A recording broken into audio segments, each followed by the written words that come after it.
Welcome to the Succession Stories podcast. I'm Laurie Barkman. I work with business owners to maximize value, create options for the future, and be happy in your next. I'm excited to share the What's Next series as part of Succession Stories. These conversations spotlight the theme of transitions. Changes can come at you unexpectedly or be planned. Are you ready? After all, in business and life, succession is about transitions, and how you embrace what's next matters. Subscribe to our newsletter for more resources to build value in your business and plan your transition. Visit small.big, that's small, D-O-T, big.com, and sign up today. I love having authentic conversations with people about their transitions. This episode stands out to me for a few reasons. One, my guest, David Gamble, and I went to high school together, so it was great to reconnect and learn more about his story. Two, we talked about what comes next after you achieve your dream. David is a former NFL player who found his calling in business, inspiring teams off the field. Listen to learn more about how he reinvented himself. The key was knowing his why and being intentional about his next steps, including launching his own business. As David shared, defining what success looks like to you will help you leave a trail where there is no path. If you're thinking about a transition, I hope this episode provides inspiration to help you find your next. David Gamble, good morning. How are you today? I'm doing extraordinary, Laurie. How about yourself? I am doing really well. I'm super excited to have you on Succession Stories today. And as we talked before the show, this is a sub-series that I've launched called What's Next. You and I have gone to high school together. Let's just tell everybody straight up. Full disclosure. Full disclosure, we go way back.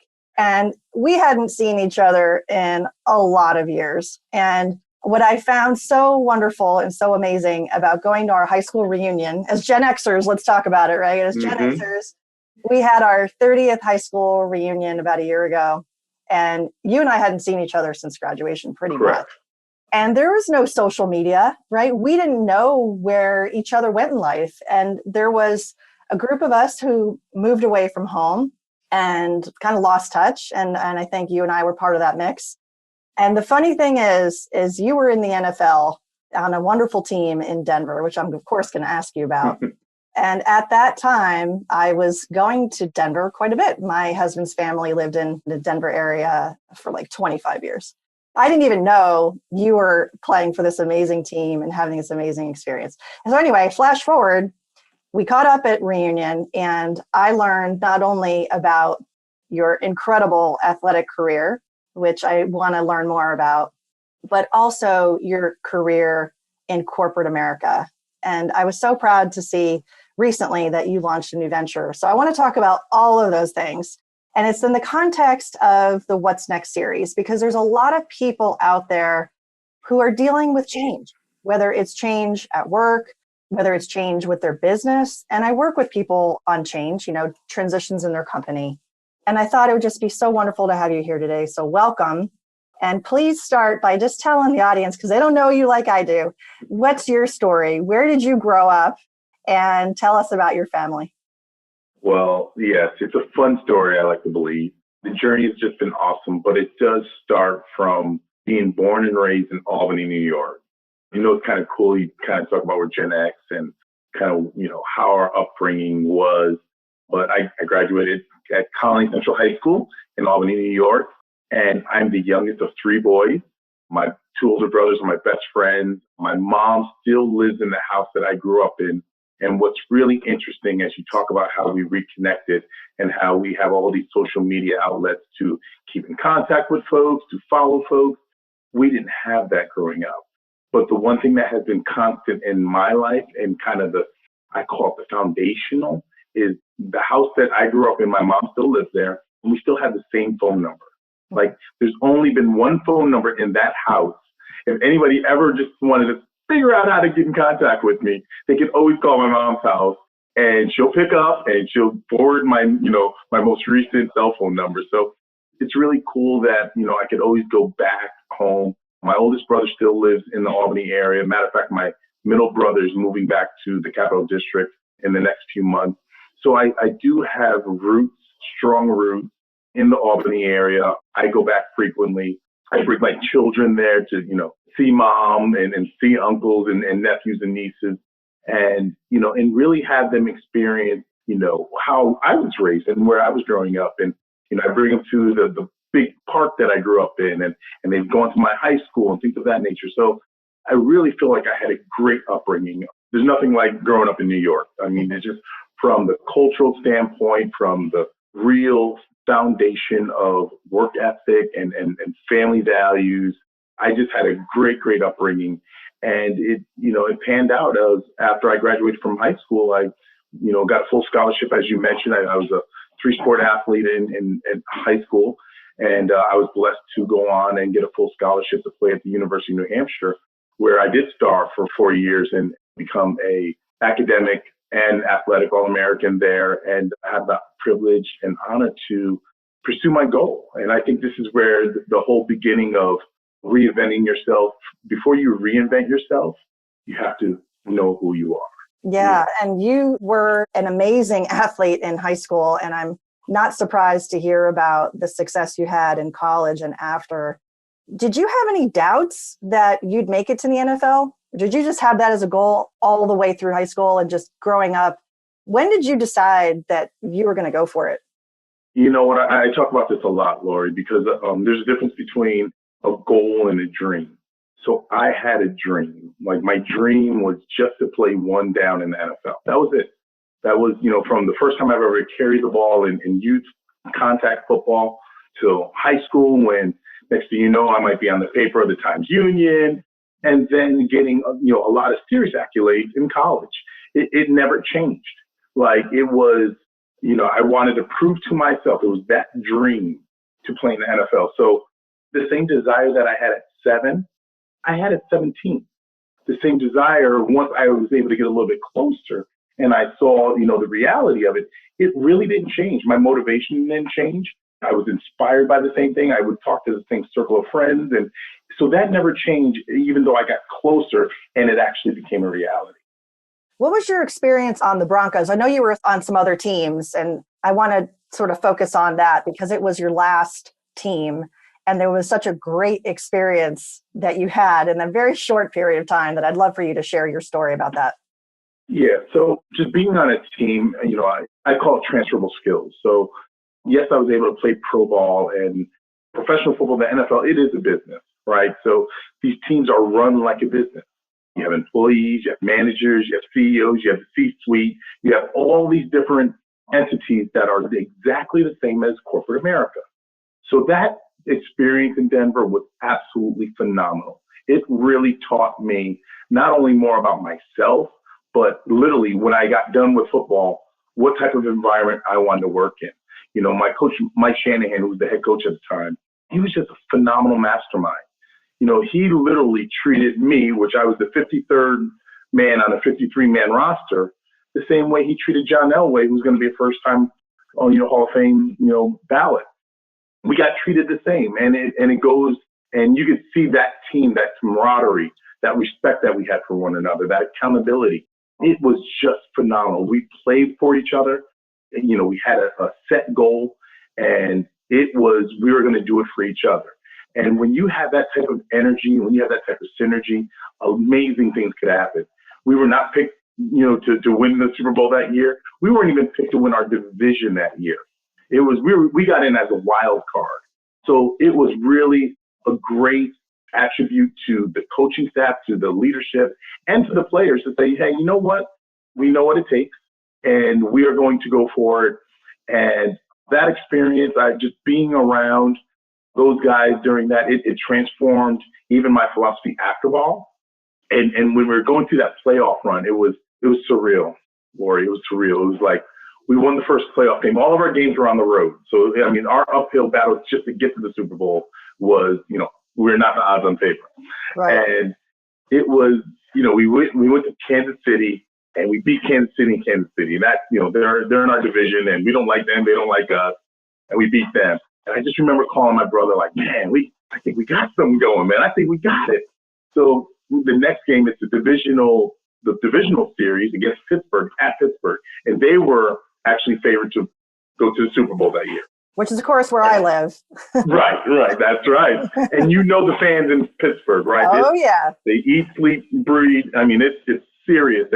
And they have a tradition, right? They have a tradition of success. They have a tradition of winning those type of games.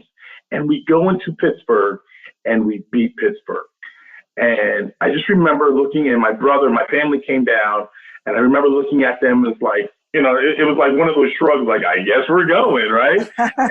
and we're going to the Super Bowl, and that whole experience, just going there, it was the last time the NFL would have 2 weeks, a team would go there 2 weeks prior to the Super Bowl. So you really get to enjoy it, you get to absorb it, you get to, really, bring your family. They get to spend a week and a half there, all, yes. And I was able to bring it all back together, meaning that dream as a 7-year-old kid saying, hey, I just want to play one down in the NFL. And knowing that my family was there, they never missed a high school game.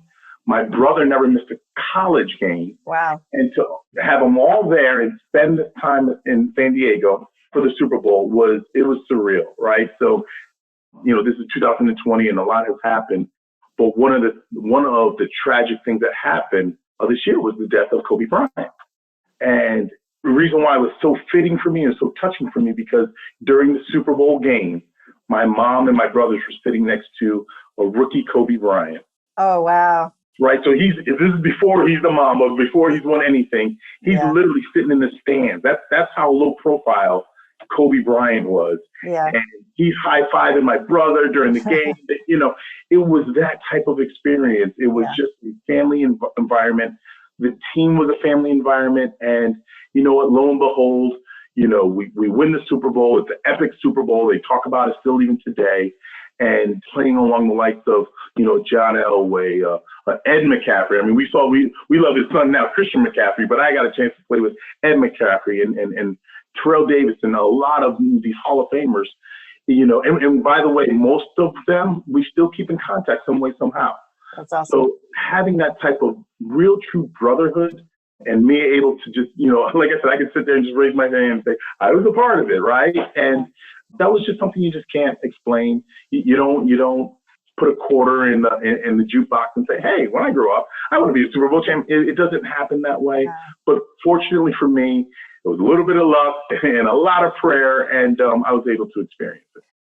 And family is such an important part of you and who you are. And that's why I wanted you to talk about family when we opened the show, because I think it's important to your personal DNA and who you are. And you carried that through with your experience on the team. All great athletes' careers come to an end, right? It's just the way life goes. And so your career in the NFL ended. And I wanted you to talk about that. How did you figure out what was next? How did you make that transition from the NFL to corporate America? And by the way, you and I have, the answer is human resources management. And you and I have that in common. My undergraduate degree was in HR. And so as I learned about your amazing career, I think probably through LinkedIn, we got connected over time and saw that you were in HR. I thought that's a really interesting coincidence. So I certainly understand where the role comes from. I always called it the psychology of business. I found it really valuable as I grew in my career in management to go back to some of those fundamentals. You're a great student. I'm sure you're a great student, you're in high school and on college. So did you leverage all of those things to kind of map out the what's next for you when you decided to leave the NFL? No, I didn't, Laurie. To be honest with you, I actually went to school. I had a dual major in business and criminal justice. So if football never worked out, I wanted to go into law enforcement, right? That's kind of what my direction, my passion was. So HR was not in, the realm of things for that matter. But again, I was blessed to play 6 years. And, the one ironic thing about my 6 years of playing, I played in the Canadian Football League as well as the NFL. And there were times and experiences where I knew the air in football was going to run out. I didn't know when, but I knew it was going to run out. So I would start to project, what do I want to be when I grow up? I'm 25 years old and I'm still saying that question. What do I want to be when I grow up? At that time, the law enforcement avenue, it was shrinking for me. But knowing that I was going to, have to retire soon was growing for me. So what ended up happening was I said, well, maybe I could use more just my business degree to help me transition.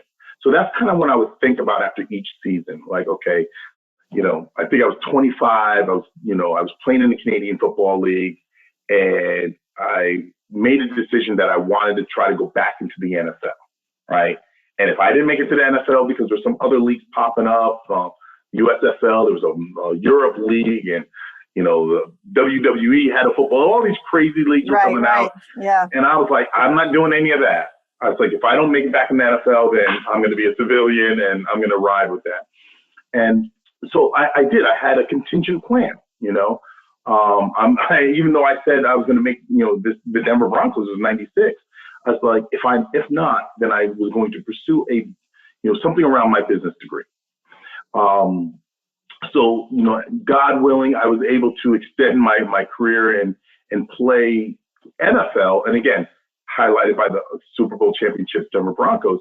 But in doing so, it forced me to make sure I networked, right? So now I started planting seeds, right? So during the off season, making sure I was going to, networking events, whether they're golf outings, whether they were, just throwing those things of saying, hey, what does it look like, for somebody, who doesn't have now work experience, right? So I'm 6 years, yes, I'm living my dreams, but I'm also losing 6 years of work experience that I'm going to have to be competing for a job with somebody who's, graduated with me, has the same pedigree as myself, but they have now 6 years of work experience. Right. And that's kind of where my transition of my mindset was. If I don't have the work experience, I can have the relationship. I can start building the networking and my contact list. And that's what I ended up doing. It's very smart. Yeah, you're ambitious. You're ambitious in a lot of ways. So that sounds like it wasn't easy, but you were thoughtful about it. And you eventually got into the restaurant industry. I mean, the hospitality industry. And I know there was grocery, but I want to fast forward a little bit to your most recent experience. You were with Cracker Barrel for over 4 years. Is that right? Yes, that's correct. Okay. So I was hoping that you could talk about your experience with Cracker Barrel, just to give a flavor of what you did from a corporate HR standpoint. And like you mentioned, 2020 has just been a crazy, crazy year. And certainly for the hospitality industry, it's been tumultuous, with restaurants getting closed and reopened. And you were on the very, very front line of that this summer with Cracker Barrel and had to do some difficult things that needed to be done with the chain. And that was your job. And I just would like you to talk a little bit about that, and your role kind of before the pandemic, and what energized you about that, and then also what that transition was for you through the pandemic, and then your decision to leave Cracker Barrel. Yeah, so I'll just quickly talk about my role, for Cracker Barrel at the time. I was the director of field HR. So when you think about Cracker Barrel, there's over 800 store locations across the United States.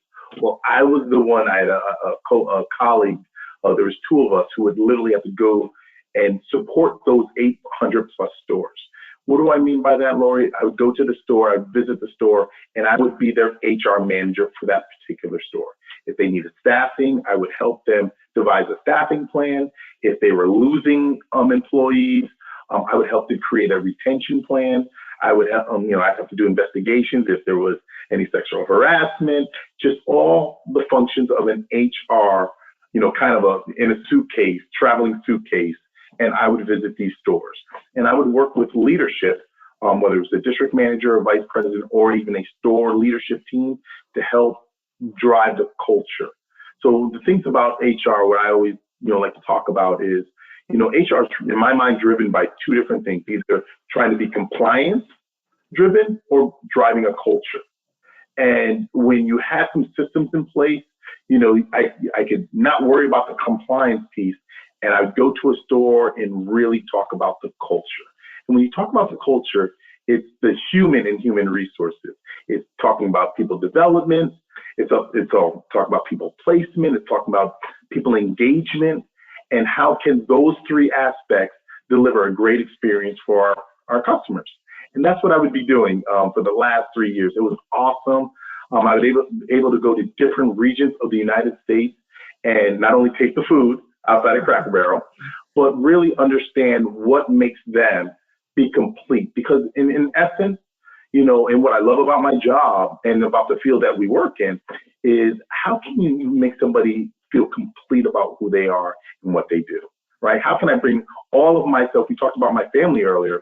There's nothing better than having an employee, no matter what walk of life, and have them come to work and knowing that they're bringing everything they believe in, they have in, and have the most pride in their work and delivering an experience, not only for their colleague, but for the customer as well. And that would be my job. I would help perpetuate that type of behavior each and every day. So our guests could feel like, oh my God, this server, I found out their grandmother knows, and next thing you know, they leave with an experience that makes them come back over and over again. And that's what I did for Cracker Barrel. As you kind of mentioned, we are in 2020 and we've experienced an unprecedented time of this pandemic. And in the restaurant hospitality business, I don't think there's another industry that has been hit worse. But in the restaurant business, it has. And for Cracker Barrel was, amongst the top of that list of how do we look at our business differently. First of all, it was more survival mode because, when you're trying to make decisions of the unknown, you're going to make, unfortunately, you're going to have to make tough decisions. And that's what Cracker Barrel had to do. So I was part of those conversations. What about our people? Whether we try to hold on and hang on and hopefully that we find a cure or things change immediately, or it's that same conversation. What about the last 2 or 3 years? Do we have to close down stores? Do we have to, put barricades within the stores? We didn't know because we were going with information, unknown information. So we made the decision back in March to reduce our workforce 40%. And I was one of those folks who had to go around the country and as HR, I always say this, I joke around saying I've never fired an employee. They fire themselves, and unfortunately, I would have to deliver the bad news. Right. That's my saving grace. Right. But in this instance, letting people go for no fault or no reason of their own is the toughest conversation that you could possibly have. Yeah. Knowing that this job is, supporting their family, putting food on the table, putting a roof over their head, and us saying to them, we no longer can need your services. We think you're great. You did an awesome job. Thank you for the 10 plus years. Right. But we're going to have to let you go because we can't afford you or it's just the way things go. I mean, we try to make it, soft as we possibly can. But at the end of the day, we no longer we need your services. And unfortunately, I had to do that. I had to do that amongst, across the nation. It was very, very difficult. Anybody in HR, whoever had to do furloughs or layoffs, it is the hardest thing to do. And I had to do that. Afterwards, as we restructured, it's funny, you find yourself on the other side of the table, right? And I mean, you could see it. You could say, well, okay, they're going to cut travel. They're going to reduce this. They're eliminating this department. They're going to take a little people from that department. And you start to say, and change management, what about me? Yeah. What are they going to do with me? And as they started making decisions, I made a decision for myself. And I think this is kind of the makeup of all the things I've always done. I've tried to, you don't have to tell me, I'm going to tell you type of thing. And it was a great decision and a great conversation with both of us that for me, even though there was some opportunity, I chose to leave. And I have nothing but respect and admiration for the whole entire organization. But it was in my best interest to venture off and not only reinvent myself, but as you reinvent yourself and take different directions or different paths in your journey, taking those experiences with you and understanding what is best for you. And as I kind of told you, that example of me going into a store and trying to do an assessment and meeting the people, I honestly said, what about if I just do that on my own? Right. Go to a business, go to a company, say hello, introduce myself, ask them what problems they may have, how can I possibly help them, provide, resources, a strategy, maybe a plan, and I could do it all by myself, right? I could do it on my own. And that's what launched my next venture. Which is really a buildup of so many things that you had been learning in your career, from being on a team, what that meant, being a leader on a team, being so influenced by your family, bringing that culture of teamwork and family into the workplace, and tying it all together in a field that, we call human resources, but it's about people. And it's clear that that's really at the heart of who you are, David. And I'm just so pleased about that, because I think it's a great example for people that are dealing with change. I know, and and the audience listeners probably know too, a lot of people who have been affected by this pandemic, where they might have been furloughed and now they're thinking about their next and what are they going to do? And they have skills, right? We at this kind of our second chapter of our career, there's a lot of us out there. I don't know if you've seen the numbers from the government that are being published every week and certainly on a monthly basis about small business ownership, and the number of new businesses being opened this year versus last year is up like 25% or more. It's an incredibly high number. And we tend to think that, new businesses, those are going to be, tech startups and all of that. Well, the majority of these new businesses, I think, are not. And it's the solopreneur, it's the person who's going to leverage their skill set in a different way and creating value, which is, again, I think a reason I wanted to spotlight what you're doing. Also, because I believe, and it's been my experience as a CEO and as a practitioner of, trying to develop teams, because there's a value there. And you hit on it earlier with culture, that culture and being really process focused in terms of your people creates value for a company. And you saw it in your career in other companies, these Fortune 500 companies. You're also now seeing it with your business, which is called DG Consulting. And tell me about that. What was the inspiration to create DG Consulting? What does that stand for? And how do you help deliver value through better HR processes and culture to small businesses? Yeah, Laurie, what's interesting is I did not set forth in the beginning to say that I wanted to be an entrepreneur and open up my own business. That was not in the cards. I mean, I didn't have an entrepreneurial spirit. I loved working in big companies. I felt comfortable. So it's ironic that, I am a statistic of what you just described, that, it can be more purposeful and to be intentional about opening up, your own businesses. And it felt better for me to do so. Right. So, when I went through that transition of, okay, what do I want to do next? Again, asking myself, what do I want to be when I grow up? And when you start to look at your skill sets, right? When you kind of do like a resume review on yourself, like, okay, I've worked here for 5 years. I worked there for 10 years. I did a little bit of this. I was on this, I had these many people working for me. I was, on this bottom of the ladder. And you start to calculate what is your best move. So I would say, if anyone is in that transition, it all begins with your why. Define your why. What is your purpose? What do you want to do? And when I really looked at it, I said, I want to inspire people. That's what matter of fact, it was, I wanted to inspire. I've always been, when I looked at my career, my athletic career, I was always the captain. I think I might have been the first person picked in gym class. And I was, either I was picking the people or I was telling the person, pick that person. Oh, pick that, so I was always in a position of either influence or authority. And I took a lot of pride in it, right? It for me, it was a honor to be the captain of a football team. It was this privilege to be a director of a department or a manager of a team, and I took it seriously. So as I got into now, again, I'm not saying the back half of my nine, right? I still got a little something, right? But when I really looked at it, I said, what is the common denominator? What drives me?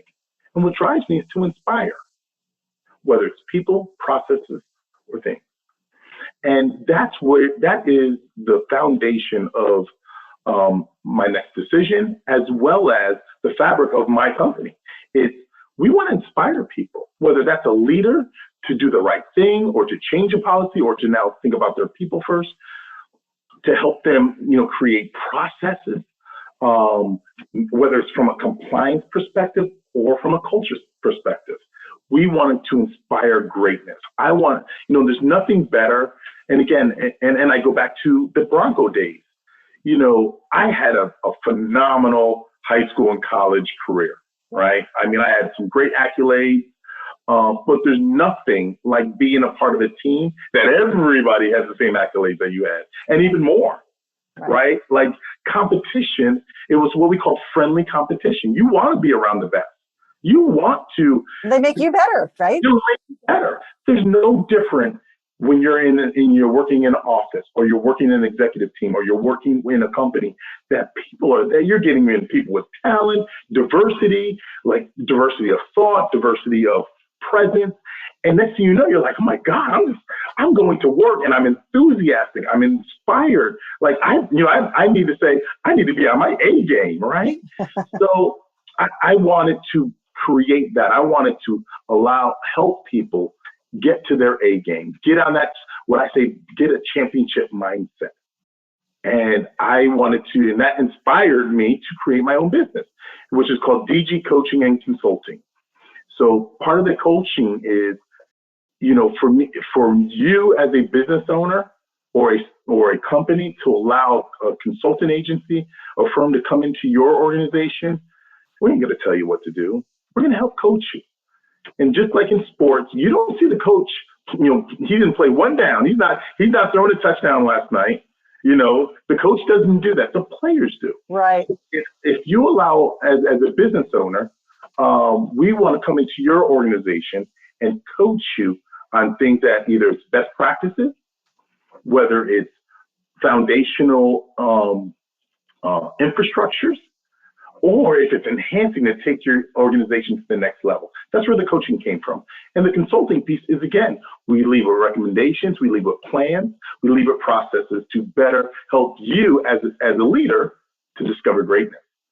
And I always say, if great consulting firms, we work ourselves out of a job. We tell you, we assess, we give recommendations. You start to deliver, and you're like, well, I don't need DG Coaching and Consulting, and you eventually fire us. That lets me know we do a great job. That's my job. Well, there's a lot of awesome things in what you just shared there with having a championship mindset, and kind of answering the question, what is the difference between coaching and consulting? And now with the pandemic, what does this mean? I know you work with clients all over the country. So what does virtual training and coaching look like now? And how do you make it authentic? I mean, you and I are talking over Zoom right now, and it feels great. It's so awesome to see you, but we're not in person, right? And so if you're trying to coach up and you're trying to help make organizations better, are we all Zoomed out? Like how is this going to work virtually? Well, it's funny. I was just in the summit yesterday, and a lot of that discussion was being talked about.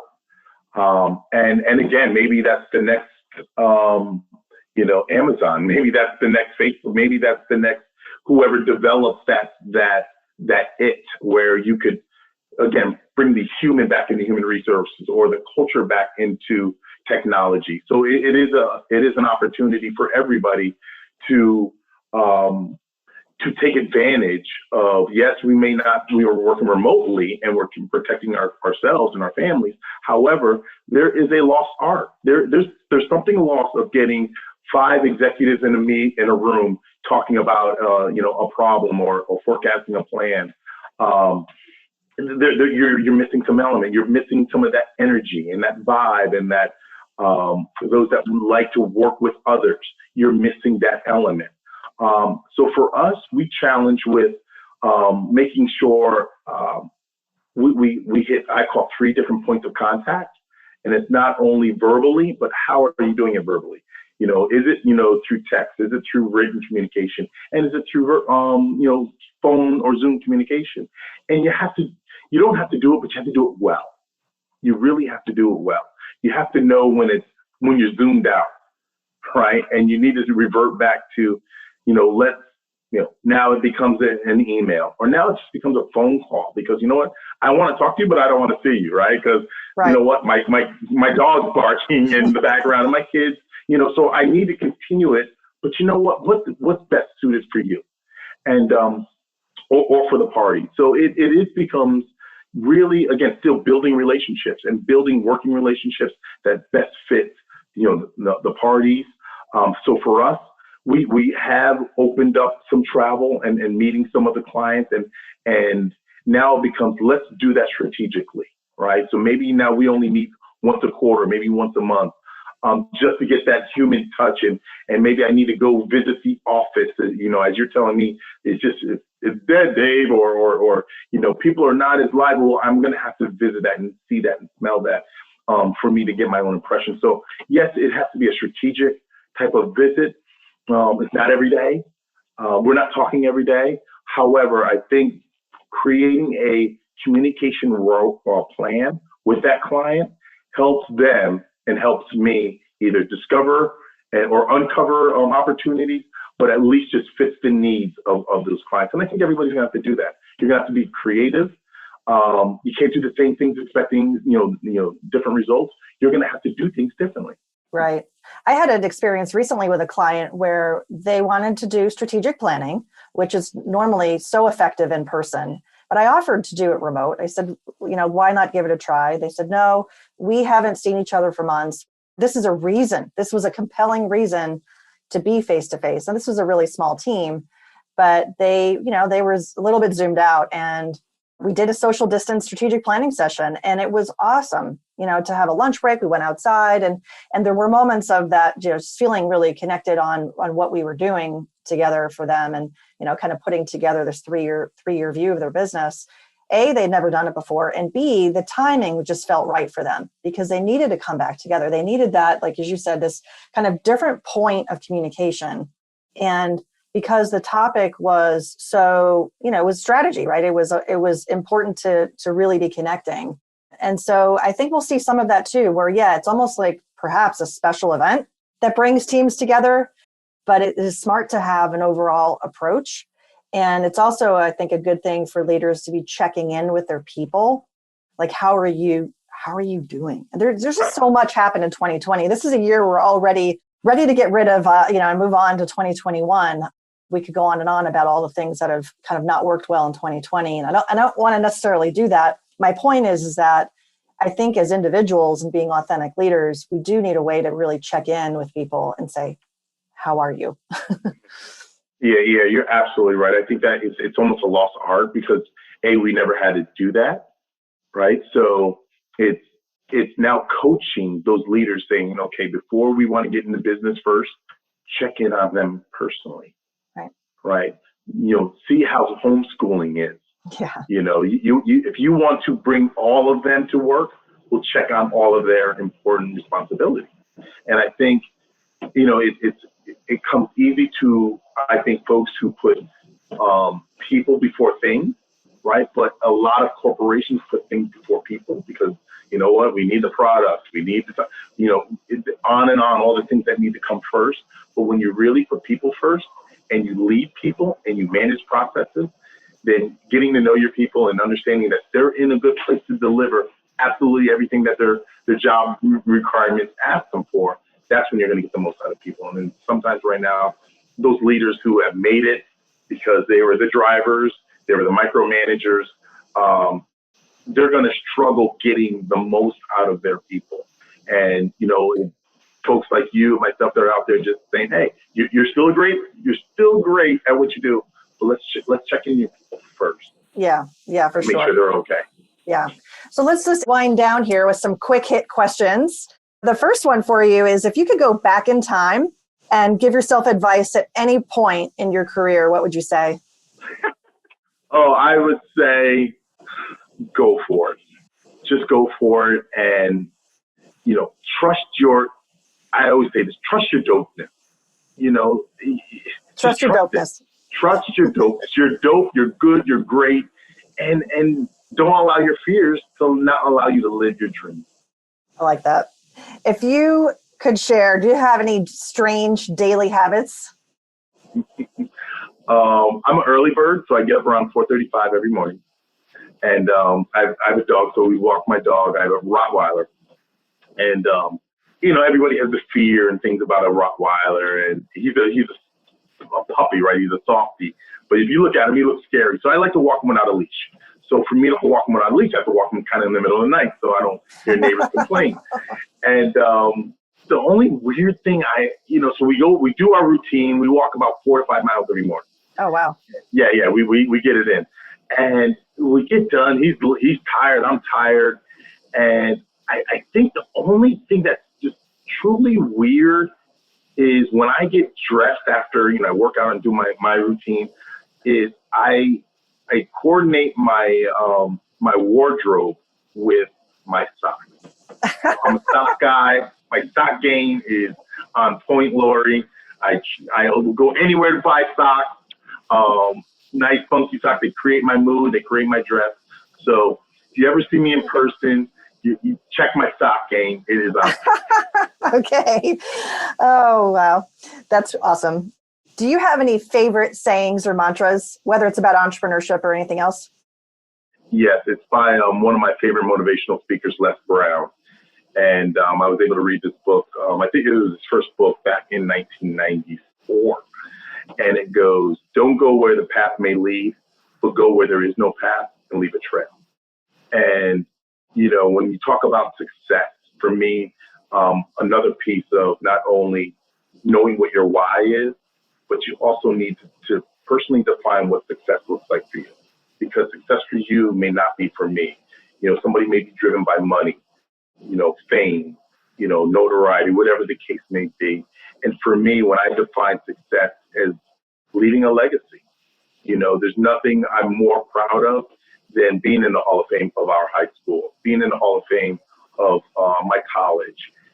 So here are the footsteps that my sons could always have. So when I think about that mantra of leaving a trail, it is leaving a legacy. It is, having something that, folks, my family could say, hey, that was my son, my brother, my dad, my uncle, and you know what? That lives forever. So.